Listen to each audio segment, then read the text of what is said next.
Bonsoir à tous, bienvenue, nous sommes le mercredi 15 mars et comme chaque semaine, le pape a présidé ce matin l'audience générale. Il a poursuivi place Saint-Pierre son cycle de catéchèse sur l'espérance et le pape s'est appuyé aujourd'hui sur la lettre de Saint Paul aux Romains lorsque l'apôtre invite les chrétiens à vivre heureux dans l'espérance et à ne pas vivre au contraire une charité hypocrite. On écoute un résumé de sa catéchèse. Frères et sœurs, notre vocation la plus haute est d'aimer Dieu et le prochain. Mais saint Paul nous met en garde contre un amour qui serait hypocrite, motivé par des intérêts personnels pour nous mettre en avant et nous satisfaire. Or, la charité ne vient pas de nous, mais elle est une grâce. Elle n'est pas l'occasion d'étaler nos capacités, mais elle est un don que nous accueillons librement. Notre manière d'aimer est marquée par le péché, mais nous sommes appelés à l'espérance, car Dieu nous ouvre une voie de salut. En entrant dans notre cœur, il nous permet de connaître la compassion du Père.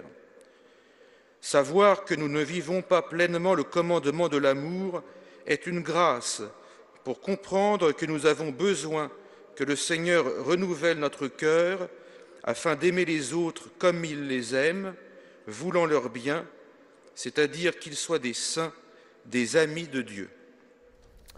Nous vous emmenions la semaine dernière sur le mont Tabor pour vivre l'évangile du deuxième dimanche de Carême. C'était la transfiguration de Jésus. Et bien cette fois-ci, pour la troisième dimanche de Carême, on nous parle dans l'évangile de la rencontre entre Jésus et la Samaritaine. Ça se passe en Samarie, au puits de Jacob très exactement. Alors on y va, c'est un reportage réalisé par la Custodie de Terre Sainte.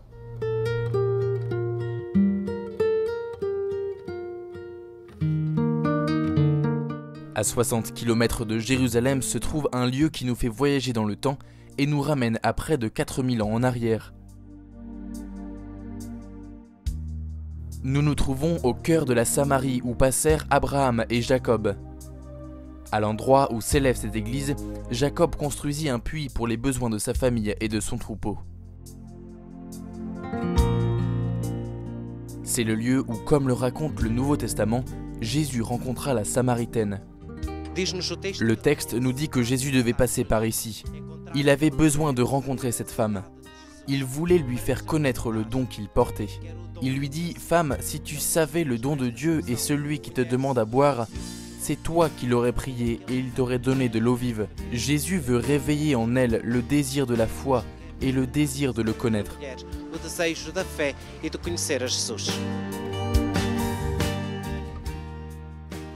Le puits de Jacob est encore aujourd'hui l'objet de vénération. C'est ici que Jésus dit « J'ai soif » à la Samaritaine, mais il ne se référait pas exactement à l'eau de ce puits. L'eau dont Jésus voulait parler n'est pas tant l'eau au sens propre que le don qu'il porte en lui, le don de la foi, le don du salut, le don de la vie éternelle, ce dont cette femme avait besoin pour donner un sens à sa vie. Nous aussi nous devons aller à la rencontre du Seigneur, parce que notre terre est sèche, elle a besoin d'eau. Nous portons en notre cœur cette soif infinie de Dieu. Cet épisode biblique est raconté durant la messe du troisième dimanche de Carême.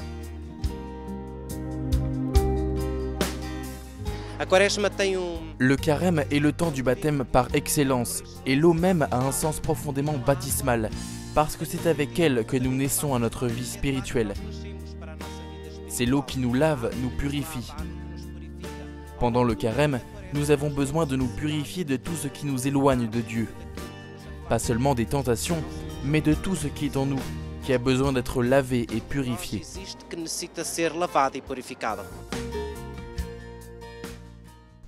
Voilà, c'est ainsi que s'achève cette émission. Merci de l'avoir suivi.